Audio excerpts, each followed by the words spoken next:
c'est bon, ouais. C'est bon.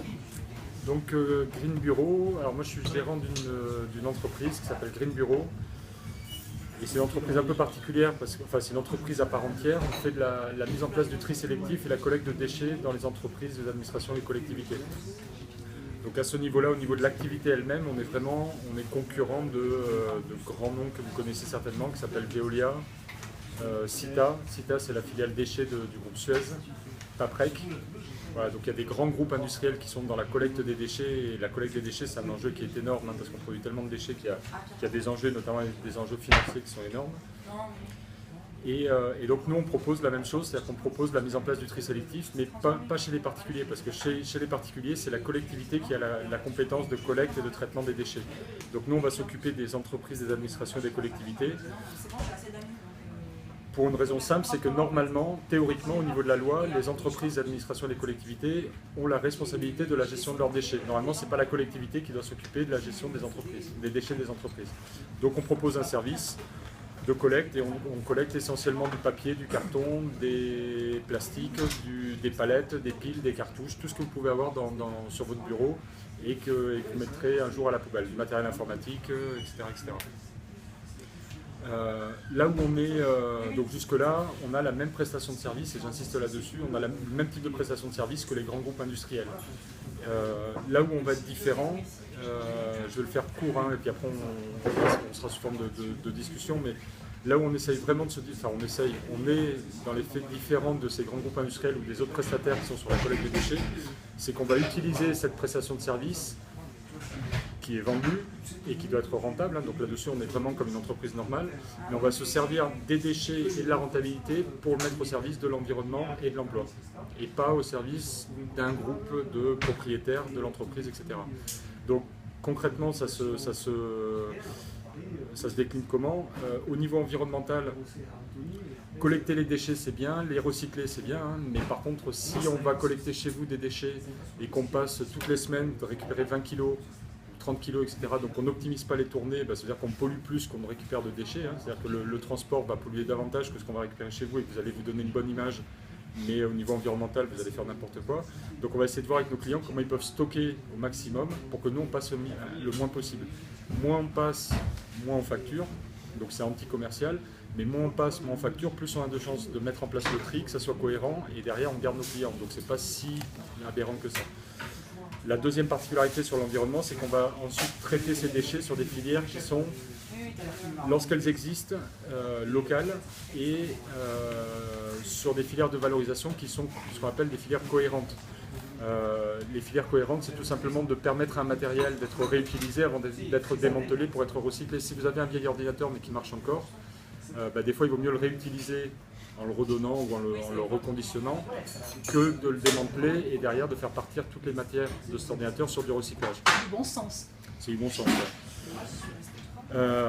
Et ensuite on va traiter les déchets qui sont collectés sur des filières qui sont implantées localement et sur des filières cohérentes sur le type de valorisation qu'on va avoir. Par exemple, je prends l'exemple des palettes bois. Vous avez les palettes. Donc les grands groupes industriels qui vont récupérer des palettes vont tout mettre dans un tas de palettes qui sera du bois, et le bois ils vont le broyer et ensuite ils vont l'amener sur des filières bois énergie, c'est-à-dire qu'ils vont brûler ce broyat pour récupérer l'énergie. C'est un type de valorisation, c'est un type de, alors pas de recyclage mais de valorisation.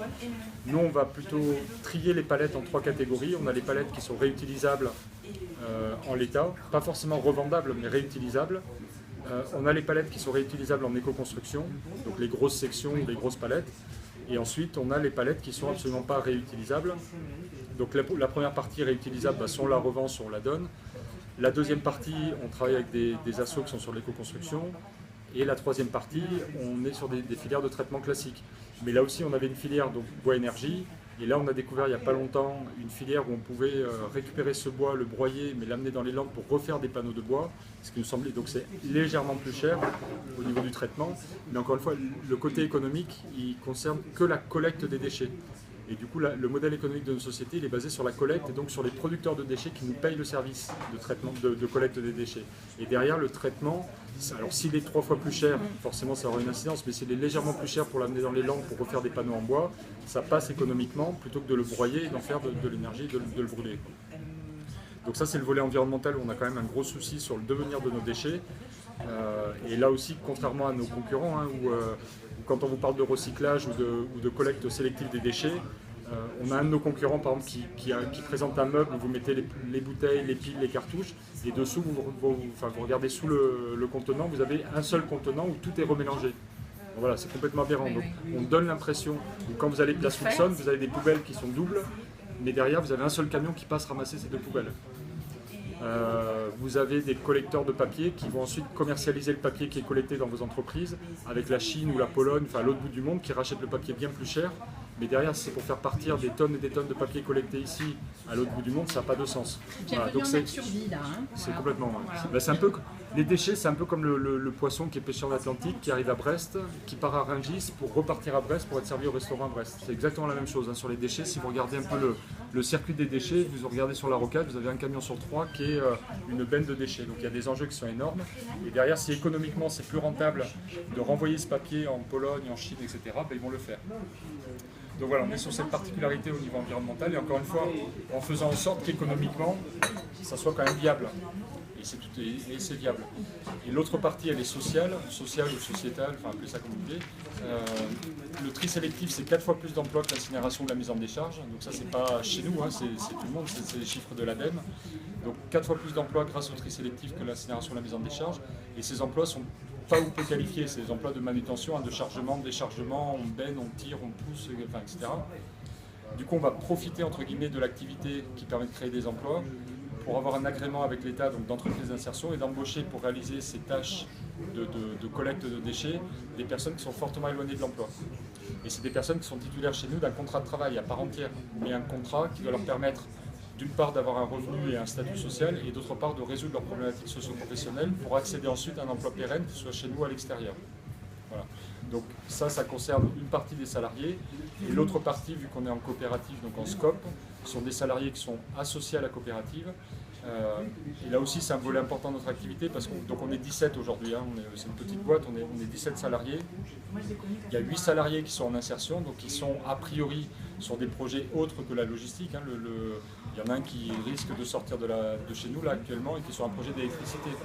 Donc c'est pas quelqu'un qui voulait bosser dans le tri sélectif, c'est quelqu'un qui s'est servi du tri sélectif et des emplois qui sont créés pour se remettre à flot, pour résoudre ses problèmes de surendettement, ses problèmes de santé, pour définir son projet professionnel, se remettre à niveau au niveau scolaire. Et là, ça y est, tout ça c'est fait. Et là, du coup, maintenant, il cherche sa formation qualifiante pour partir en électricité. Donc c'est pas forcément une vocation que de passer sur le tri sélectif. Donc les salariés en insertion, et ensuite les 9 salariés associés sont des salariés comme moi, comme d'anciens salariés en insertion qui sont passés en CDI et qui sont devenus associés. Et en coopérative, alors je ne vais pas vous faire un cours sur les scopes ou sur les coopératives, on pourra en reparler après, mais il y a un certain nombre de règles. Un café exprès. Un café, ouais, bah ça vaut le coup, un ou plusieurs, parce que c'est un statut quand même juridique où d'un côté on a le même volet qu'une entreprise classique, mais après il y a des règles de gestion et de gouvernance qui sont définies et pour lesquelles, ou par rapport auxquelles, moi qui suis gérant aujourd'hui, je ne peux pas aller à l'encontre. Voilà. Donc vous aurez des règles comme les nôtres dans certaines entreprises classiques, mais parce que le gérant veut bien mettre ça en place, et le jour où le gérant change d'avis, ou le gérant vend son activité, bah le suivant il ne répercute pas ce genre de règles. Chez Green Bureau, chez nous, comme dans n'importe quel scope, les règles qui sont en place au niveau de la gouvernance et de la gestion sont répercutées quels que soient les gérants. On n'est pas sur un individu qui gère et qui est un peu paternaliste et qui, enfin, moi c'est quelque chose qui m'insupporte pas mal. On est sur du fonctionnement où, encore une fois, des règles toutes bêtes, mais par exemple moi je suis gérant mais je suis élu par les autres associés. Donc si là au mois de mai je remets mon mandat en jeu, si j'ai pas assuré, que j'aurais pas rendu des comptes, que je n'ai pas géré la boîte de la façon dont il l'entendait, je peux très bien ne plus être gérant au mois de mai. Et on peut transposer ce qu'il est en train de dire avec ce que nous vivons politiquement aujourd'hui, de toute manière. Donc ça fait écho, je suppose, chez vous aussi, non, de transposer ça, voilà, par rapport déjà à une gestion de territoire ou à une gestion nationale. C'est la même chose qui se passe, c'est-à-dire que vous avez un nouveau groupe qui arrive et qui va vraiment détruire tout ce qui a été construit et fait, même si voilà, après on peut y trouver des bonnes choses ou pas, mais c'est ce qui se passe. Donc on n'a pas la continuité, alors que là il y a une cohérence, puisque de toute manière le travail est pas noté, mais jugé et apprécié par les gens qui le font. Moi, en tant que gérant, j'ai des comptes à rendre en permanence. Enfin, tous les 15 jours, on a des réunions d'associés. J'ai des comptes à rendre aux associés sur ma partie. Ma partie, c'est la gestion, mais la responsable formation a des comptes à rendre aux autres associés sur sa partie formation, sur les coûts de la formation, mais aussi sur les heures de formation, sur les résultats de la formation, sur tout ça. Enfin, on se rend des comptes entre nous. Quand on fait des bénéfices, quand on est en scope, il y a au moins un tiers des bénéfices qui reviennent à tous les salariés, quelle que soit la taille de la scope. Dans une entreprise classique, il faut attendre d'être à 50 salariés pour obliger l'entreprise à faire un accord de participation. Et encore, cet accord peut très bien déterminer qu'il n'y a que 2% des bénéfices qui seront partagés.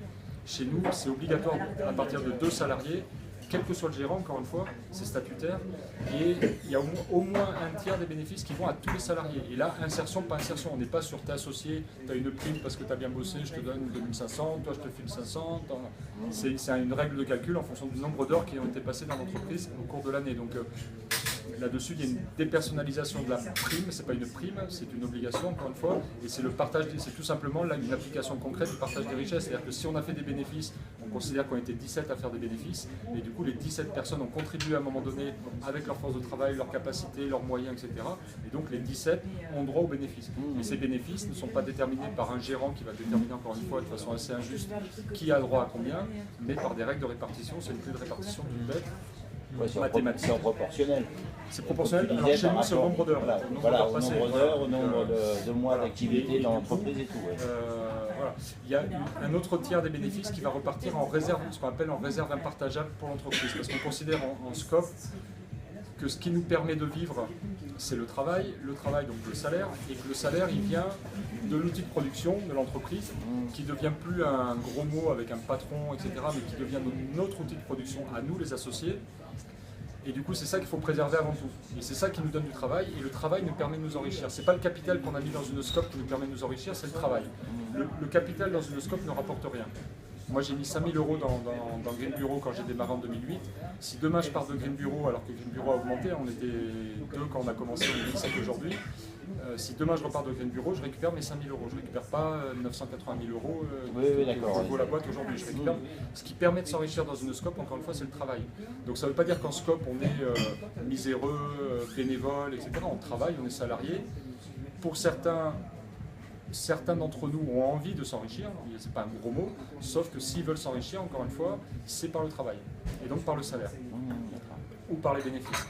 Et donc il y a un tiers de ces bénéfices systématiquement qui retournent à l'outil de production, c'est-à-dire qu'on n'a pas le droit de se le partager, ça retourne en réserve pour la boîte. Et c'est la raison pour laquelle les économistes qui nous donnent des leçons là, tous les jours sur la crise, sur ce qu'il faudrait faire, etc., c'est la raison pour laquelle en scope, les scopes, les coopératives de façon générale ont un peu mieux traversé la crise que les autres entreprises. C'est pas parce que les gérants des scopes sont meilleurs que les gérants des entreprises classiques, parce que là-dessus... c'est la méthode qui change. Mais c'est la méthode et c'est tout simplement que nous on a des réserves. Donc si cette année on fait 50 000 € de bénéfices et que je veux me construire une piscine, j'ai ma boîte, je récupère les bénéfices, je fais ma piscine, je suis tranquille. En scope, j'ai pas le droit.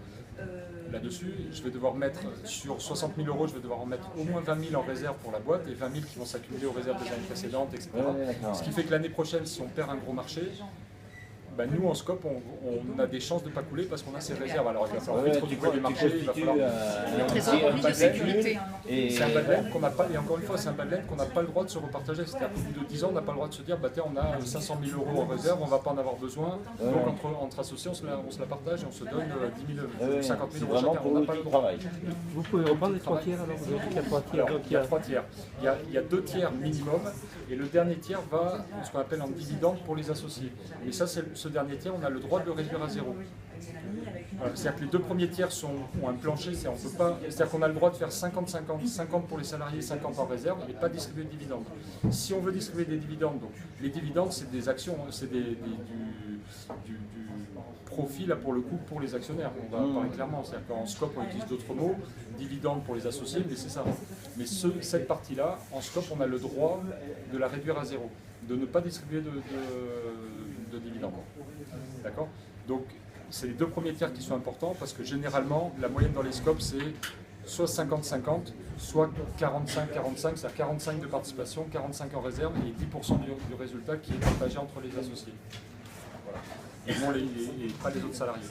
Alors ça c'est les règles de la scope. Dans une scope, indépendamment du capital que vous avez, vous avez une voix. Quand on prend des décisions en Assemblée Générale de Scope, donc on prend des décisions tous ensemble sur ce qu'on appelle les orientations stratégiques. Est-ce qu'on répond il y a un nouveau marché, à un nouvel appel d'offres à Albi, est-ce qu'on y répond ou pas? Donc est-ce qu'on va lancer une antenne à Albi ou pas? Ben ça, c'est pas le patron, le gérant, le propriétaire, etc. qui va décider de ça tout seul, c'est une réunion d'associés où chacun, donc on va en discuter suivant le point de vue technique sur le terrain, gestion, formation, ressources humaines, chacun va apporter sa compétence là-dessus, on va en discuter, mais après quand il s'agit de prendre une décision, on va tous voter et on va tous avoir une voix. On ne va pas avoir une voix qui est proportionnelle au capital qui est détenu. Il n'y a pas des gens qui sont plus importants et donc qui ont plus de voix face à des gens qui sont moins importants et qui auraient moins de voix. Donc chez nous, par exemple, concrètement, une action c'est 20 €. Les derniers associés qui sont arrivés et qui ont 30, 40, 50 € de capital aujourd'hui, s'il faut décider de quelque chose, ils ont la même voix que moi qui suis là depuis le début et qui ai monté la boîte. Il y a une démocratie, et une démocratie y compris au niveau du nombre de voix dans les décisions qui sont prises. Voilà. Donc encore une fois, moi tout seul, je ne peux pas.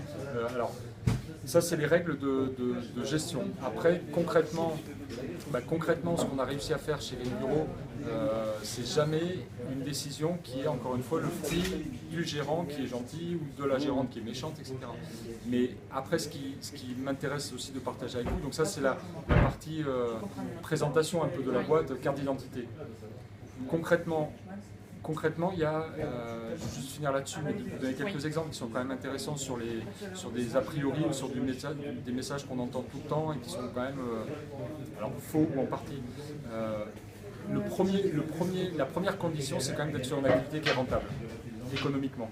Donc là-dessus, on a bossé pendant 1 an pour savoir quels déchets, quel coût, comment on fait, etc. Là-dessus, on est sur une rentabilité et même pas une viabilité. C'est pour ça que par rapport aux associations à but non lucratif, moi j'ai un peu des soucis.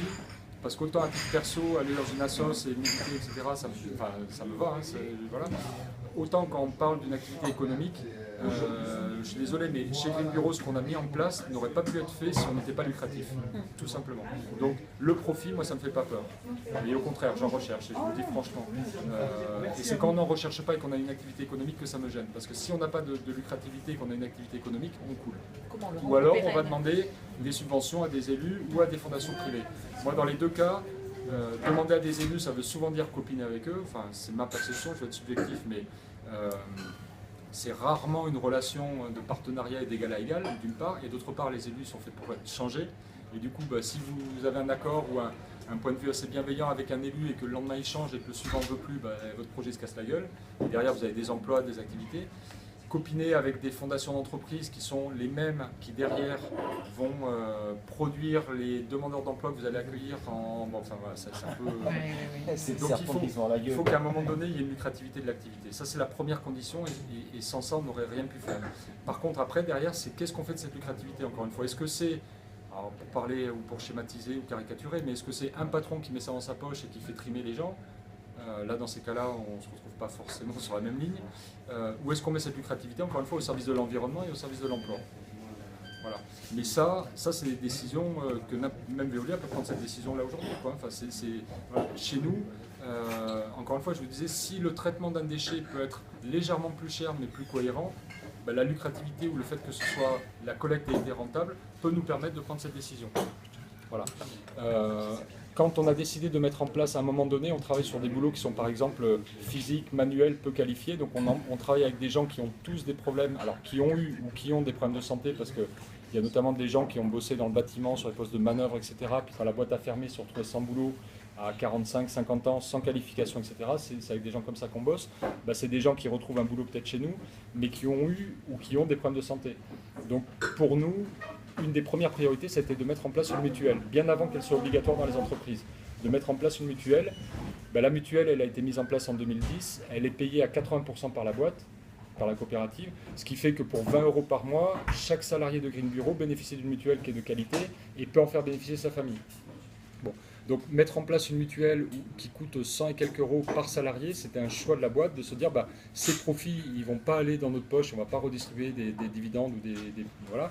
Par contre c'est la responsabilité de la boîte que d'assurer à un moment donné la bonne santé et le maintien en bonne santé des salariés qui bossent dans cette boîte. Donc c'est quelque chose qu'on a fait. les salaires, à un moment donné, on va vous expliquer que le boulot, c'est pas que le salaire, tout ce qu'on veut, enfin, donc il n'y a pas que le salaire dans la vie, ça. Moi, je suis d'accord avec cette vision des choses, sauf que les gens qui disent ça, en général, ils gagnent très bien leur vie.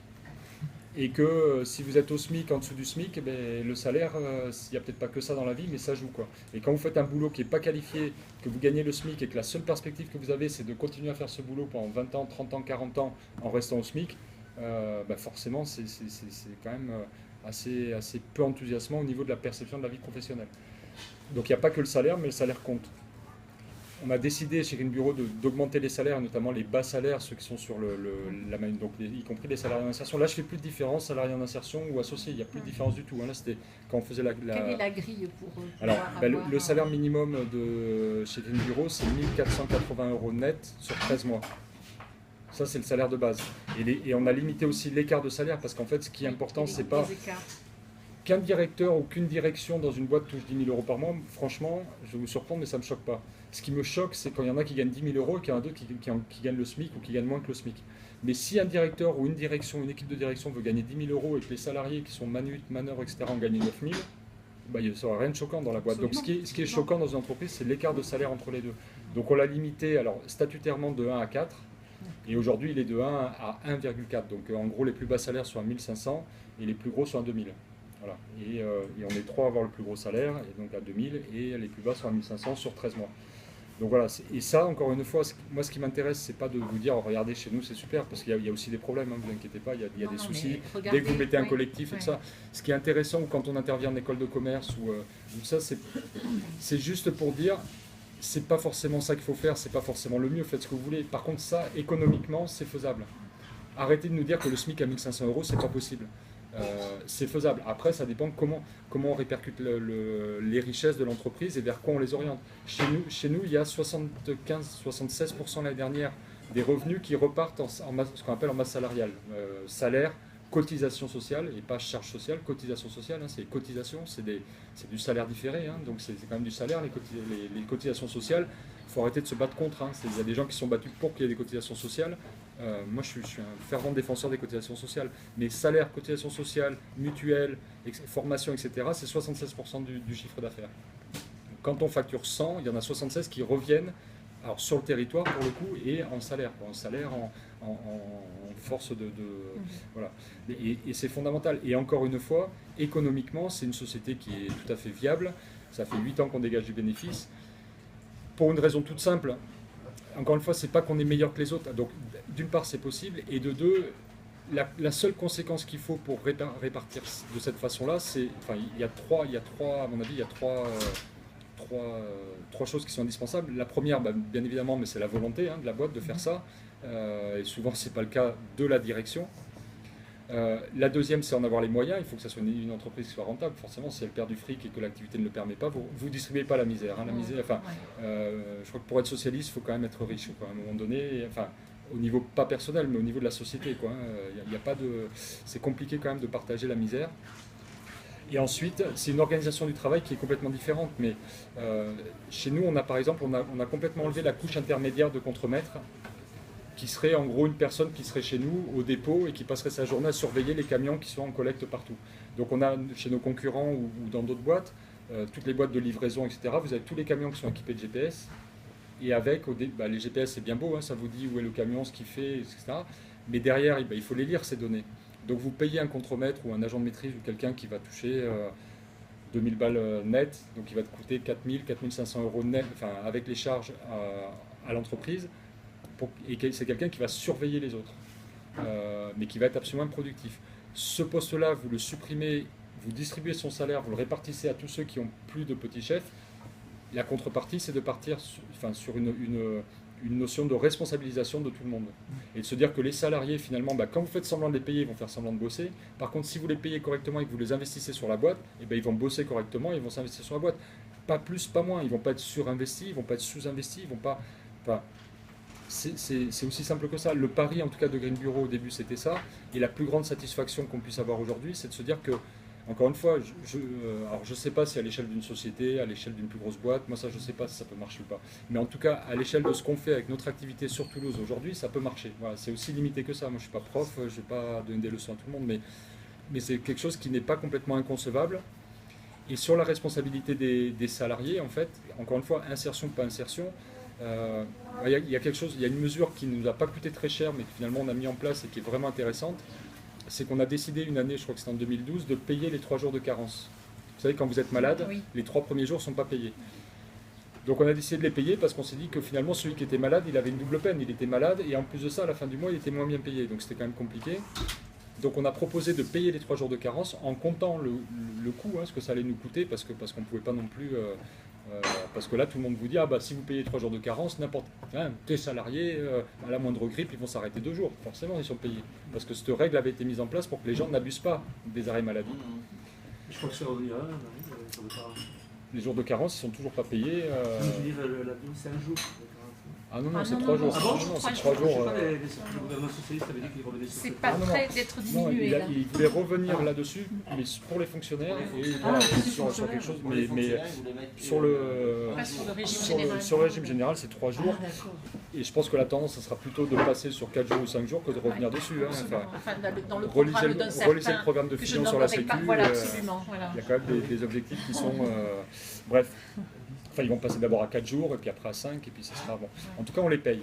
Et ce qui est vraiment intéressant, c'est de voir que finalement, en sollicitant et en prenant cette décision avec les salariés, donc vraiment là pour le coup, pas en associé, mais en réunion globale, parce que tout le monde était concerné, et pour nous, c'était inconcevable, d'ailleurs presque illégal, je pense, de payer les 3 jours pour les associés et ne pas payer pour les autres salariés. Donc on a vraiment fait cette mesure pour tout le monde.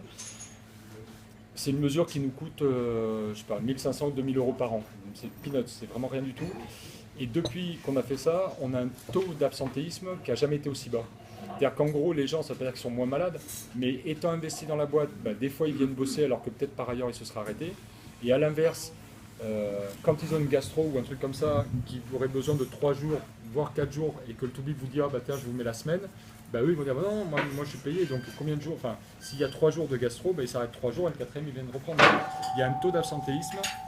Donc, si on se place d'un point de vue purement humain, place des salariés dans la boîte, etc., je pense que c'est quand même intéressant de se dire que si je suis malade, mon salaire il est quand même couvert, il est pris en charge par la boîte, donc il n'y a pas de risque de tomber malade, mais qu'à l'inverse, si ça va, je viens bosser, je contribue à l'effort de production.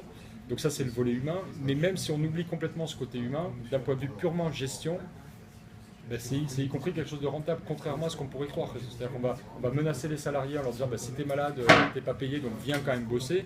Et en fait, en ayant un discours complètement différent et en disant t'inquiète pas, si t'es malade, tu restes chez toi, on se rend compte que finalement les gens viennent plus au boulot, voilà, paradoxalement, et encore une fois, il n'y a pas d'abus. Alors, sur cette notion d'abus, chez nous, à ce niveau-là, c'est pas mieux ou moins bien qu'ailleurs, c'est exactement le même principe que les ACDIC. L'assurance chômage, c'est la mutualisation du risque. C'est-à-dire que sur 17 salariés, il y en a un qui va abuser, il y en a une qui a abusé, il y en a un qui va tirer sur la corde, il y en a une autre qui va quand même, effectivement. Mais globalement, c'est une mesure qui... La fraude sociale en France, c'est 100 millions d'euros. Enfin, c'est ridicule. La fraude fiscale, c'est 60 milliards. Donc la fraude sociale, ça ne veut pas dire qu'elle n'existe pas, c'est 100 millions d'euros, ils y sont. Des faux chômeurs, il y en a qui bossent au noir par ailleurs. Des faux bénéficiaires du RSA, il y en a. Enfin, des faux malades, il y en a. Enfin, ça c'est... On ne va pas le nier, mais c'est 100 millions d'euros. La fraude fiscale, les entreprises qui ne payent pas leurs cotisations, c'est 60 milliards. Donc le jour où on aura fini de s'occuper des 60 milliards, on pourra peut-être se pencher sur les 100 millions, moi je veux bien. Mais chez nous c'est pareil. Voilà, ouais. Chez nous c'est exactement pareil. Il y en a, encore une fois, quand on mutualise et qu'on fait une assurance maladie pour tout le monde, 66 millions de Français, il y aura forcément dans le lot des gens qui vont pas respecter la règle, tirer la couverture à eux, etc. Mais globalement, d'un point de vue social, sociétal, c'est quelque chose qui apporte bien plus que ce que ça n'enlève. Et d'autre part, sur la fraude qu'on peut avoir, y compris sur les camions, je disais qu'on responsabilise les camions ou les tournées ou les chefs d'équipe et les équipes, il y a forcément aussi une équipe qui s'arrête de temps en temps boire un café là où il ne devrait pas ça. Je ne suis pas enjoliver ce qu'on fait, mais encore une fois, d'un point de vue humain, c'est quand même bien plus cohérent à mon avis de bosser comme ça et ça marche. Mais même d'un point de vue purement gestionnaire, ce qu'on ne se rend pas compte, c'est que dans notre société, le contrôle et la sécurité coûtent bien plus cher que la fraude elle-même. C'est-à-dire que si on mettait des GPS partout et un contrôleur, il nous coûterait bien plus cher. Alors il le toperait le camion qui s'est arrêté un quart d'heure boire un café. Il l'arrêterait, il se rendrait compte que ce camion il s'est arrêté au 53 de la rue machin, il n'allait pas s'arrêter là, il l'arrêterait. Mais ce quart d'heure il nous coûte 20 €, le mec il nous coûte 2500 € par mois.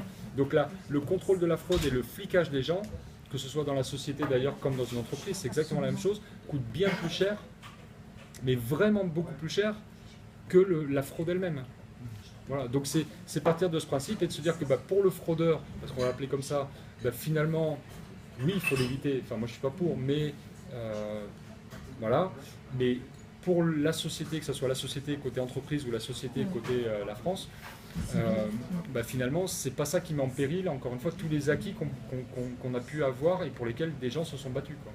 Voilà. Et du coup, là, Green Bureau, on essaye bêtement de répercuter ça à l'échelle de 17 personnes, 18 personnes, et au niveau local.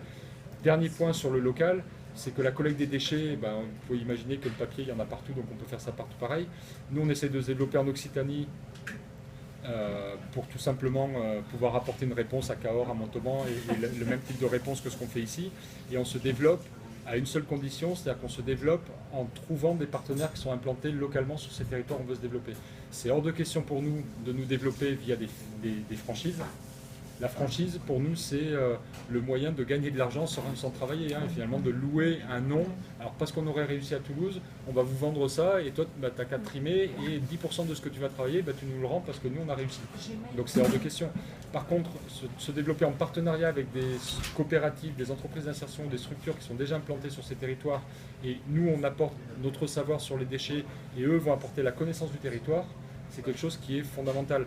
Et là, aujourd'hui, on a par exemple une piste de développement sur Cahors, l'ouverture d'une antenne sur Cahors.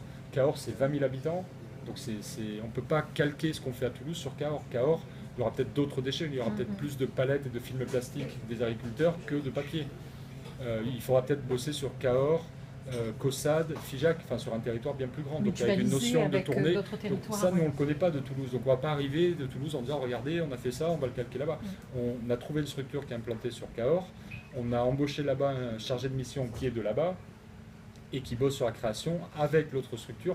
Après, est-ce qu'on fera une coopérative avec les deux structures? Est-ce qu'il créera sa propre entité ou pas? On s'en fout à la rigueur. C'est pas ça l'objectif premier. L'objectif premier, c'est qu'il y ait demain une proposition de collecte de déchets avec des filières cohérentes et la création d'emplois sur le territoire du Lot. Voilà. Mais encore une fois, le côté territorial, il est fondamental là-dessus, quoi. Voilà, en gros. Et les difficultés que vous avez rencontrées pour la création de la SCOP, se situent à quel niveau?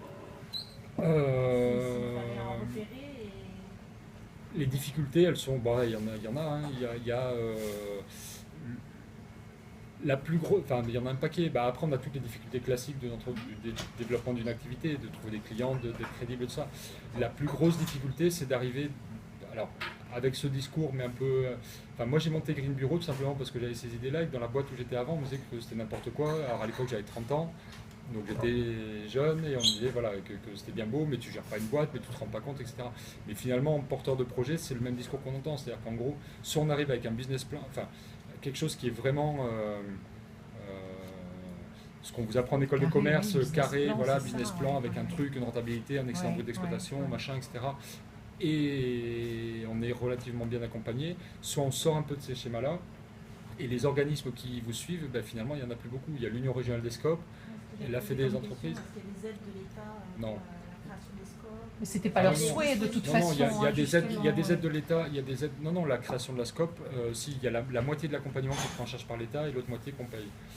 Mais il y a quand même... il n'y a pas d'aide spécifique à la création des SCOP. Il n'y a pas d'accompagnement. Si, il y a l'Union régionale des SCOP qui accompagne un peu. Les conseillers régionaux d'État? Non. Conseil régional, conseil départemental, nous ont aidés après au démarrage sur le côté entreprise d'insertion, sur l'insertion, donc sur le social. Mais le conseil départemental nous a filé 5 000 €. Quand vous regardez on a eu, je ne vais pas mentir, on a eu des aides au démarrage, donc on a eu 5 000 € du conseil départemental et on a eu 10 000 € de l'État via le fonds départemental d'insertion. Donc tout ça c'était côté insertion. Mais après, quand vous comparez les aides qui sont attribuées